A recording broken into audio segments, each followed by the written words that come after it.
Os irmãos podem abrir as suas Bíblias no texto de 1 Samuel, capítulo 14. Nós vamos demorar um pouquinho até chegar lá, embora a nossa reflexão de hoje seja breve. E eu gostaria de começar, irmãos, dizendo a vocês que é muito provável que o tema da nossa reflexão de hoje os incomode, porque eu acho que é um ponto muito sensível, muito delicado, não porque ele é inatamente delicado a nós, mas é um ponto em que nós nos acostumamos a viver com ele e se tornou uma zona de conforto para nós. De tal forma que quando nós precisamos diagnosticar algum problema, nós não os consideramos, porque é uma zona muito agradável para nós. Nós pensamos em várias outras possibilidades para identificar o nosso problema, para buscar uma solução, e por isso essa realidade acaba saindo do nosso escopo de busca e de pesquisa, né? Então eu gostaria de refletir um pouquinho com vocês sobre relacionamentos. Na verdade, o tema da nossa reflexão, cultivando relacionamentos para tempos difíceis. Meus irmãos, dificilmente nós vivemos pensando no dia mau. Nós achamos que somos invencíveis, que uma enfermidade crônica e mortal nunca irá nos atingir, que adversidades que parecem sem saída nunca nos assaltarão. Na verdade, nós somos doutrinados por tudo que nos cerca, para nós vivermos apenas o presente. Agora, é isso que importa.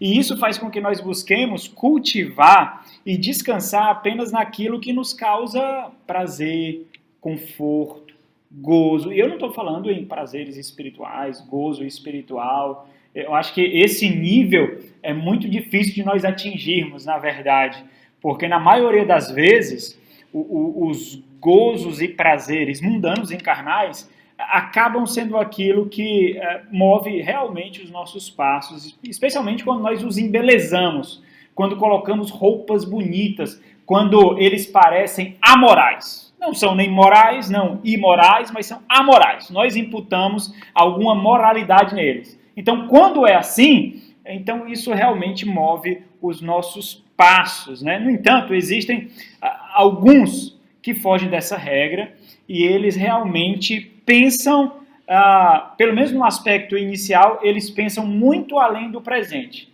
Mas eles acabam se encontrando na multidão no final das contas. Por quê? Porque pensando em fazer algum tipo de provisão, ou pensando nos tempos ruins que virão, eles só pensam nisso nos aspectos materiais. Eles fazem provisão financeira, provisão de bens, provisão materiais, e no final das contas eles acabam se encontrando com a multidão, porque isso acaba incorrendo, ou pensando neles mesmos, ou pensando apenas para a sua família, isso acaba incorrendo no círculo do ego, e eles acabam não fazendo nenhuma provisão de fato. Todavia, irmãos, no senso comum de nossos dias, pensar em tempos difíceis nem de longe abarca relacionamentos. Dificilmente as pessoas vão pensar em relacionamentos considerando dias maus, considerando dias difíceis, considerando adversidades e dias ruins. Dificilmente as pessoas hoje pensam em relacionamentos como instrumentos de graça, instrumentos de socorro, instrumentos de fortalecimento, como remédios para tempos difíceis, para tempos de adversidade. Dificilmente. Considere apenas pelo menos duas enfermidades da alma que atingem a alma da nossa atualidade. Aqui parece meio que um construto, porque a ansiedade e a depressão tem várias raízes, várias ramificações, várias consequências, vários efeitos colaterais. Mas pense comigo nas duas enfermidades da alma que açoitam os nossos relacionamentos, nos açoitam hoje. A ansiedade e a depressão. Agora reflita comigo sobre os sintomas e as consequências da ansiedade e da depressão. Frustração constante, inquietude aterradora, apatia, irritabilidade, diversas fobias, medos, temores, vitimismo constante, rejeição, angústia intensa, sensação constante de desprezo e inadequação, insuficiência e isolamento.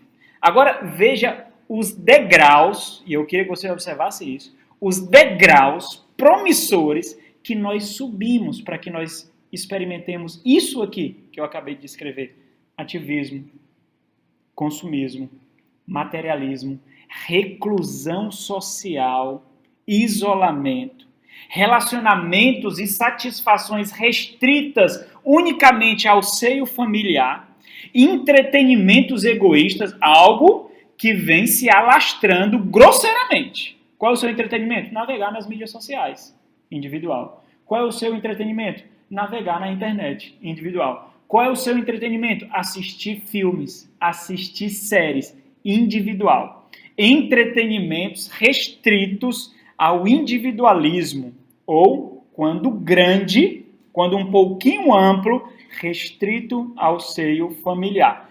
Plena satisfação no individualismo. As pessoas acabam ressaltando isso daqui como se fosse uma característica positiva. Eu sou uma pessoa reservada, porque eu sou tímido. Eu sou uma pessoa tímida.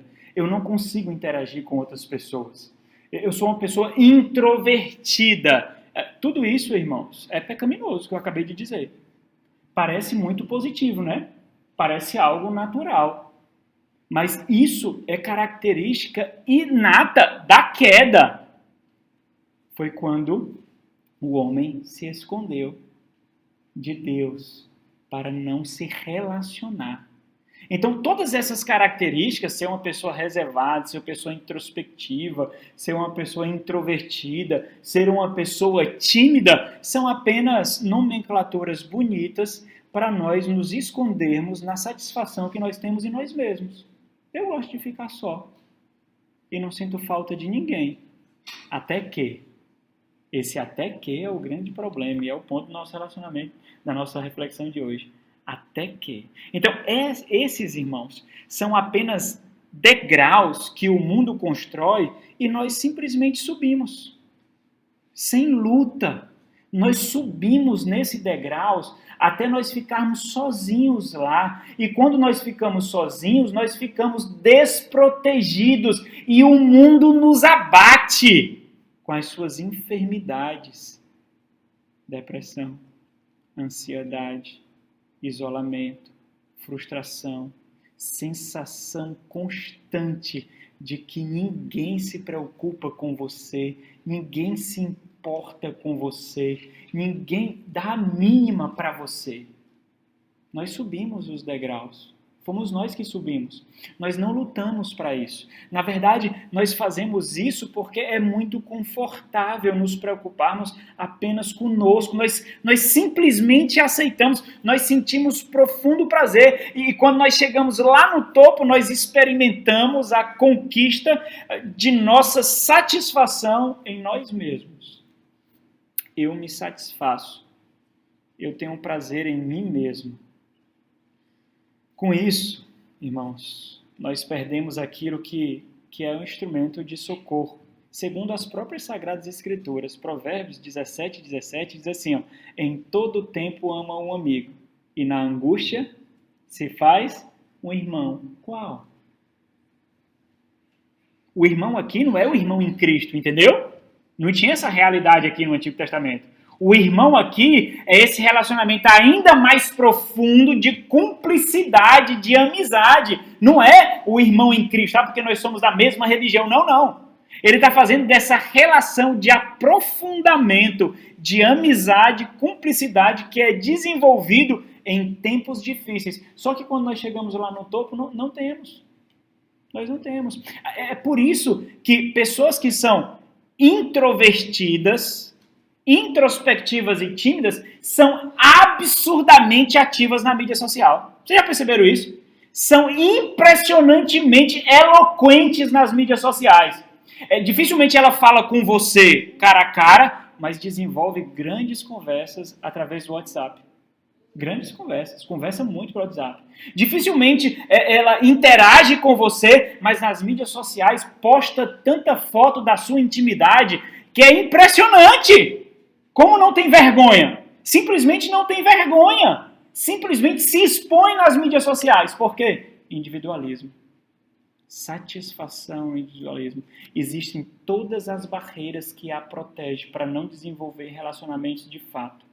Existem muitos problemas aí. Você se torna absurdamente vulnerável, especialmente para a construção de algum relacionamento, para casamento, por exemplo.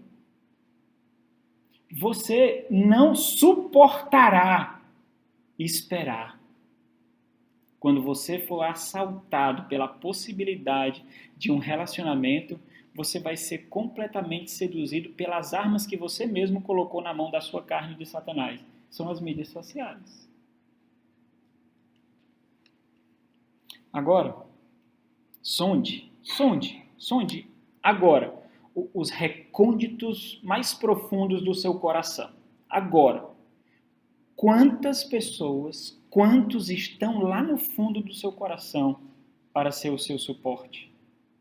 Agora, o seu instrumento de graça, o seu instrumento de alívio, o seu instrumento de socorro. Quantos? Hoje, irmãos, a rigor, nós vemos multidões buscando socorro para as enfermidades que elas mesmas alimentaram durante anos. Anos alimentando o isolamento. Anos alimentando o relacionamento virtual consigo mesmo, esperando compartilhamentos e likes. Anos fazendo isso. Até deixar a sua alma completamente enferma e então perceberá um dia, se perceber, que isso não é suficiente. Porque por ser uma zona de conforto, ou seja, essa é a única atividade que me dá satisfação. A minha satisfação é ficar rolando os reels. A minha satisfação é ficar olhando a vida dos outros. A minha satisfação é ficar olhando os vídeos engraçados que tem rapidamente nos shorts, nos reels e nos vídeos da internet. Então, se essa é a única coisa que me dá satisfação, por que eu vou considerar que isso é um problema ou a fonte da minha enfermidade? Não vou. Então, a rigor, nós não consideramos a nossa deficiência de construir relacionamentos como uma enfermidade. Na verdade, as sequelas, as ramificações, as raízes foram tão intensas, tão profundas, e uma alimenta a outra com uma constância tão aberrante que nós sequer conseguimos considerar que a solução para todas essas enfermidades tão complexas como um emaranhado de fios é tão simples. É só largar tudo e desenvolver relacionamentos piedosos, saudáveis. É só isso. É só isso. Mas o mundo faz o oposto.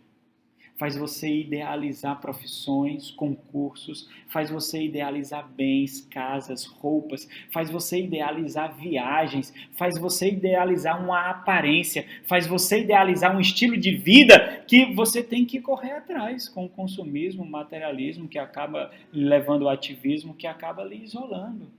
E aí você passa a maldição hereditária para o seu filho, porque ele já nasce roendo as unhas. Ele já nasce com ansiedades. Olha, nós somos estúpidos, irmãos. Porque nós preferimos pagar consultas de 600, 500 reais com psicólogo.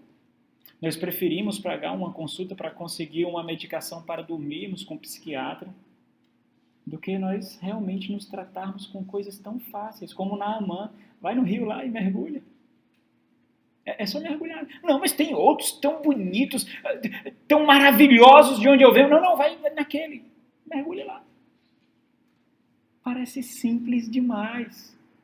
Simples demais. Mas é isso. E é algo, irmãos, do qual eu sempre vou falar e eu não vou me acostumar com esse isolacionismo que nós, com tanta facilidade, somos levados a viver.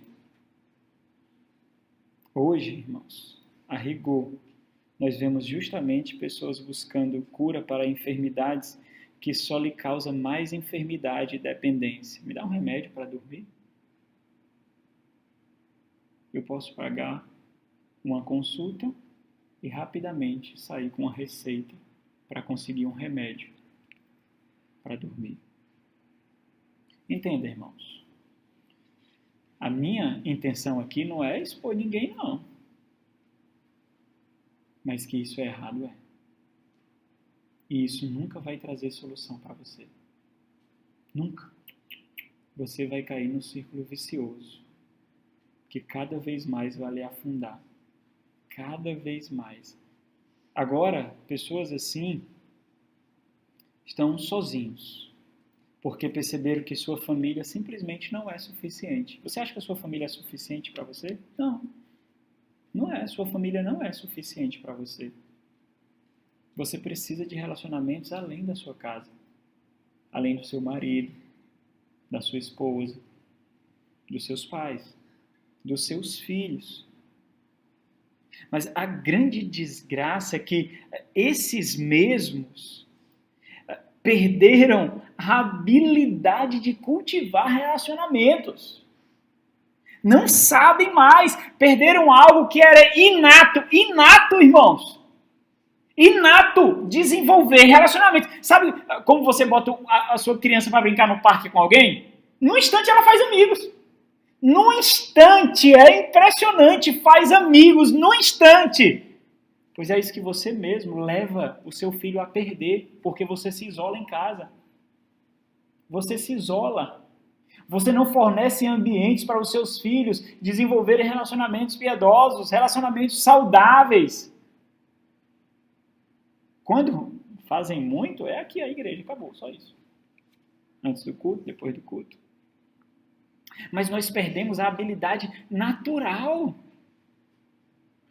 Olha, eu sou um cara jovem, irmão, não sou velho não. Mas no meu tempo ninguém ficava com mimimi porque não tinha amigo não. Ninguém liga para mim. Ninguém manda uma mensagem. Ninguém lembra de mim. Olha a velocidade com que isso acontece, irmãos. Olha a velocidade. Nós perdemos.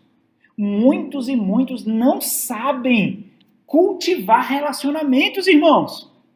Olha, não é um absurdo para vocês isso? Não é? Isso é um absurdo. Não sabe nem por onde começar. Aí qual é a consequência disso? É natural que não saiba evangelizar. Não sabe conversar. Como é que vão evangelizar? Não vão. Fica parecendo um povo cheio de... Aqui, um livro. Aqui um livro que a nossa igreja tem para... Toma! Não sabe. Não sabe. Porque não sabe desenvolver um diálogo, irmãos. Olha a consequência do que eu estou falando aqui. É uma consequência natural, em cadeia. Daí, então, nessa tentativa, são desenvolvidos, então, parasitas em seu jardim. É o que nós vemos com o quê? Com as afinidades. Bom, afinidade não é relacionamento, é um parasita no jardim. Nós buscamos pessoas com quem nós parecemos, com quem nós lidamos bem, com quem não vai ser verdadeiro quanto deveria, não vai ser um ferro que afia o ferro, vai ter pontos de contato em comum, que vai ser cúmplice das minhas deficiências, cúmplice dos meus erros, dá tapinha nas minhas costas e vai ser uma rasgação de seda constante. As afinidades entram em cena e acabam incorrendo no mesmo erro, se isolando agora de forma plural. Não é mais um, agora são 2 ou 3, e mais uma vez se satisfazem nesse isolamento plural e seletivo. Isso acontece até mesmo em um ambiente em que deveria ser um celeiro para cultivar relacionamentos em tempos difíceis, que é a igreja. A igreja. Acontece até na igreja isso. Olha o ponto que nós chegamos, nós temos que ter cuidado com irmãos que se aproximam demais, fazendo panelinhas e afinidades. Olha o ponto em que nós chegamos, irmãos.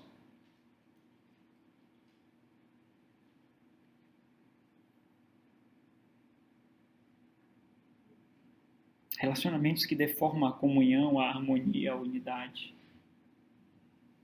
Edward Welch, que é um conselheiro bíblico, ele fala um pouquinho sobre isso. Ele diz assim, como você tem travado suas batalhas espirituais?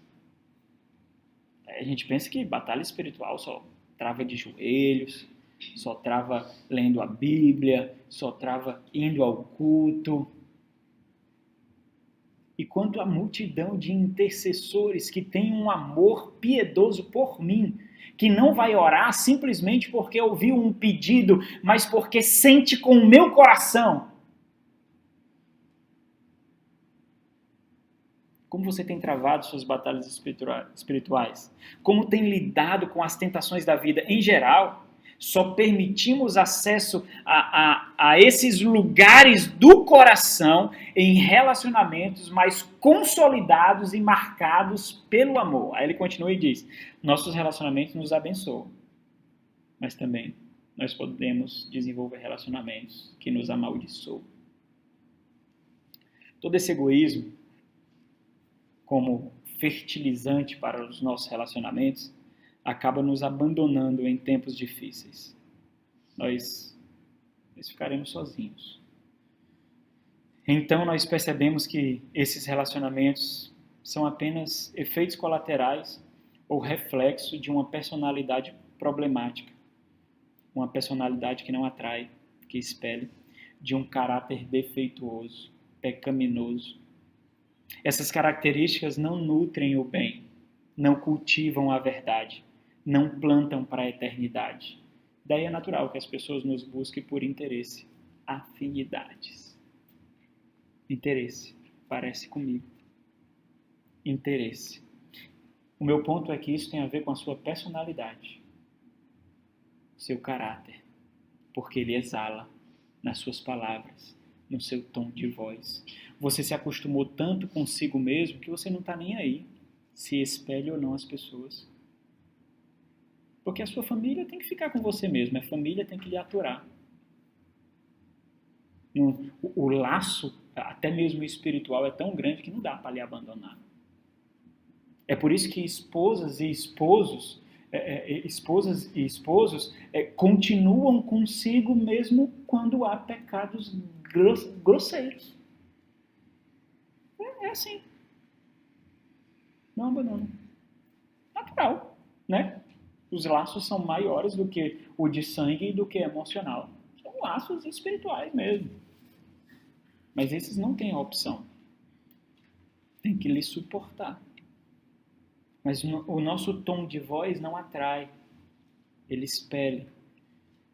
E nós não ligamos para isso. Esse é o meu grande susto, sabe, irmãos? Esse é o meu grande susto.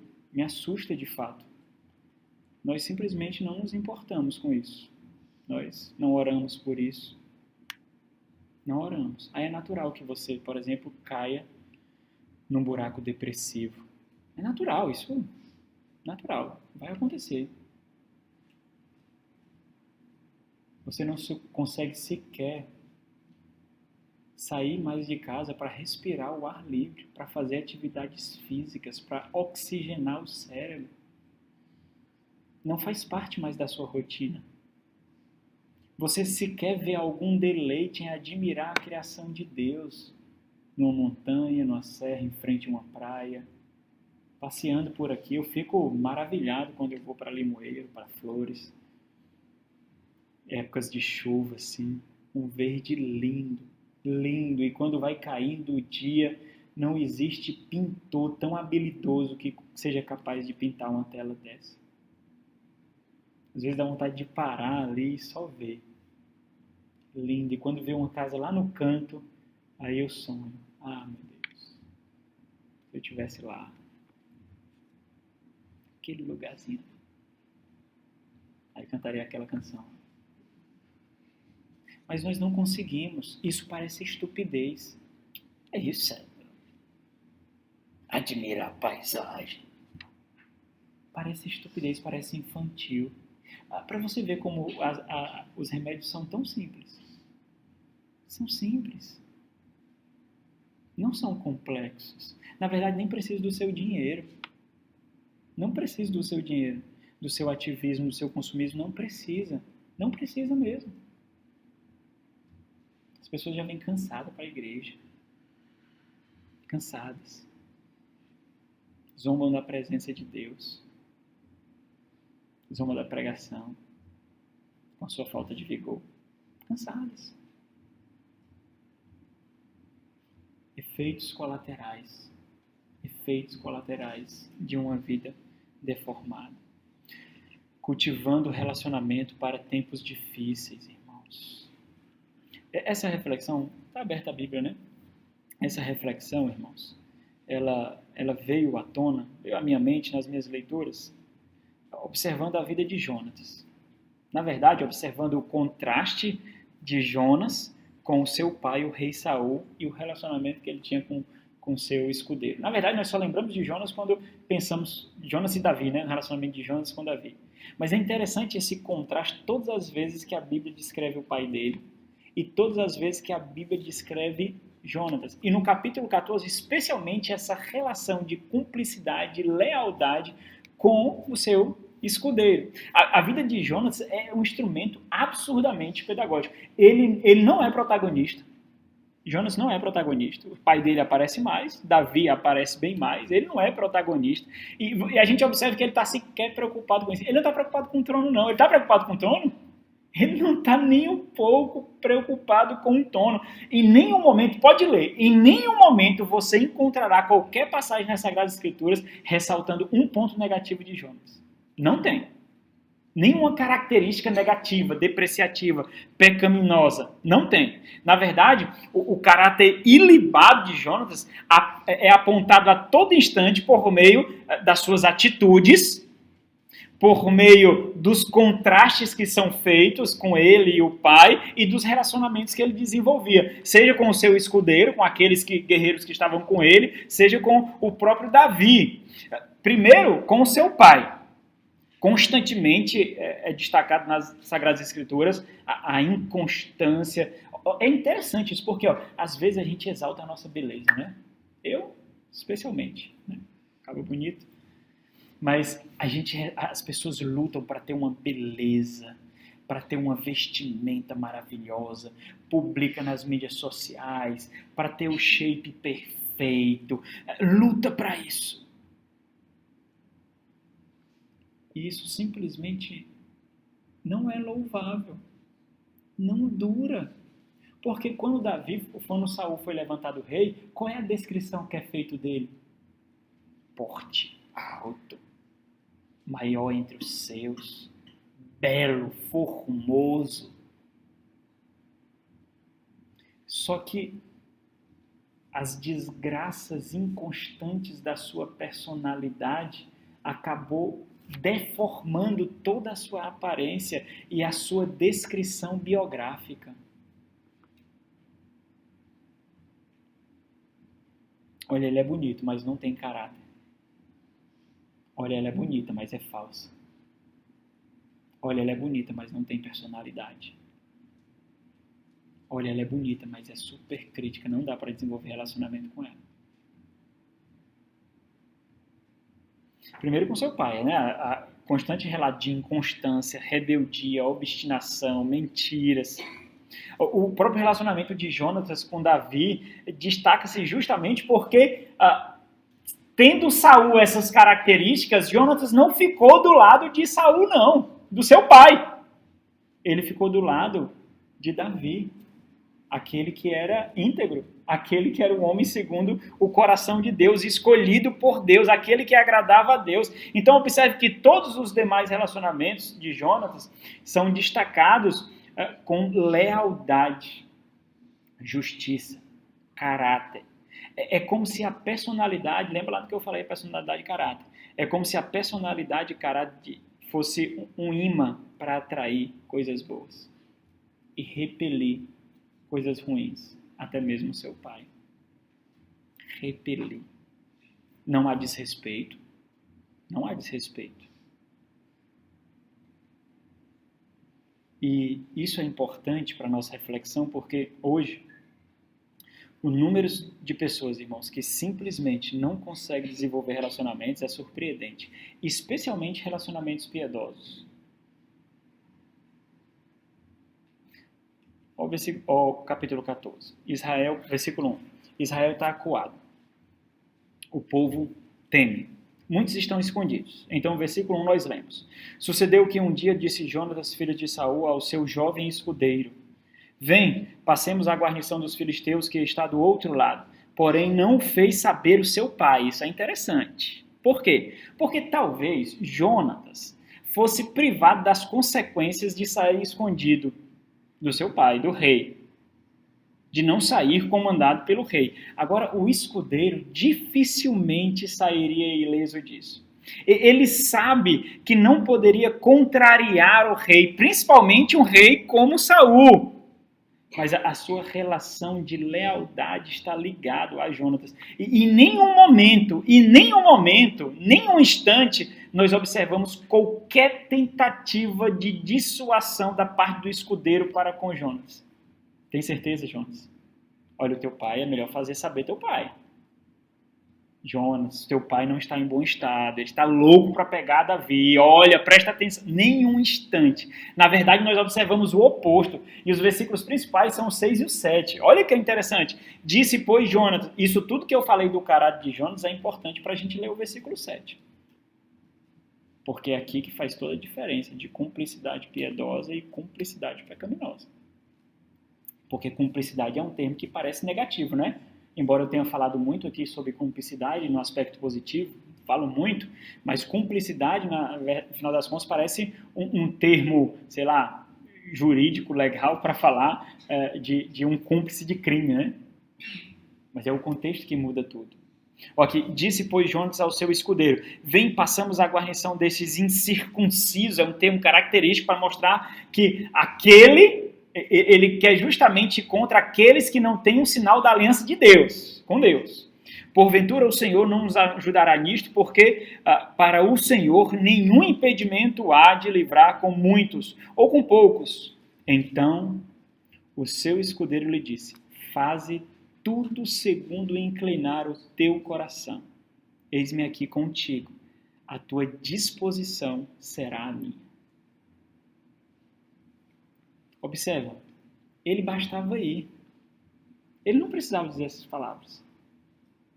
Ele não precisava mostrar todas essas descrições da inclinação intencional do coração dele para aquele relacionamento que ele sabia que era bom. Observe a cumplicidade fiel aqui, leal, temente, piedosa, que dificilmente nós enxergamos hoje. Na verdade, por mais diabólico que seja, é fácil nós encontrarmos desarmonia costumeiramente. Irmãos que não fazem questão de apontar o erro do outro. Nós gastamos um tempo absurdo para deformar relacionamentos e um farelo para construí-los. É natural que nós sejamos desprezados. É natural que nós fiquemos sozinhos, porque toda a nossa energia gasta quase que completamente para destruir relacionamentos. Irmãos que empregam uma força absurda para apontar o erro do outro. Irmãos que se tornam especialistas em criticar o próximo. Irmãos que sentem profundo prazer em julgar e condenar o próximo. Irmãos que se satisfazem na rejeição e inferiorização do outro. O grande problema e absurda desgraça é que, fazendo isso, eles se isolam ainda mais. É como se seu filho quisesse alguma coisa e você, por causa de um comportamento sutil de raiva dele, você não dá. Você quer dar, mas você precisa ensinar uma lição para ele. Aí você não dá. E aí ele tem uma explosão de raiva ainda maior. E você diz, isso que tu tanto quer e pelo que tu tá com tanta raiva, se comportando desse jeito, só vai perder ainda mais. Entende? Só vai perder ainda mais. Então, quanto mais raiva você tem, quanto mais ira você tem, é como se você se distanciasse ainda mais daquilo que você tanto quer, por causa da sua personalidade, do seu caráter defeituoso que você não consegue conter. Não consegue conter. E esse é a grande desgraça. E, inevitavelmente, irmãos, tempos difíceis virão. E esses vão ficar sozinhos.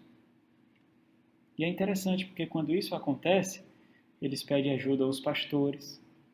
Mas os pastores não têm como forjar relacionamentos para terceiros. Ó, fulano, se aproxima do ciclano. Por que não aconteceu naturalmente? O que deveria acontecer natural não pode ser imposto, né? Por que não aconteceu naturalmente? Pedem ajuda do pastor. Acontece outra coisa também, começa a criticar os irmãos. Tá vendo, olha? Aquela igreja cheia de panelinha, aquela igreja exalta quem é mais rico, exalta quem é letrado, só valoriza quem serve, começa a criticar, fala mal da igreja, fala mal da igreja. Isso acontece assim, irmãos. Mas mesmo assim nada importa. Porque esse comportamento é justamente a tentativa de se sentir bem e não cair na real de que o problema foi seu. Foi você. Quando os ecos da sua própria voz silenciarem, porque você grita, né, apontando a culpa para outros, você grita, porque é um jeito de você se sentir bem. Afinal de contas, você tentou e não conseguiu. Mas haverá um momento em que os ecos da sua voz silenciará. E quando isso acontecer, você vai estar sozinho. E ainda no estado pior, porque as pequenas frestas da porta que ficaram para você foram completamente fechadas com a sua atitude. Simplesmente porque seus relacionamentos são apenas um reflexo e extensão do seu caráter e da sua personalidade.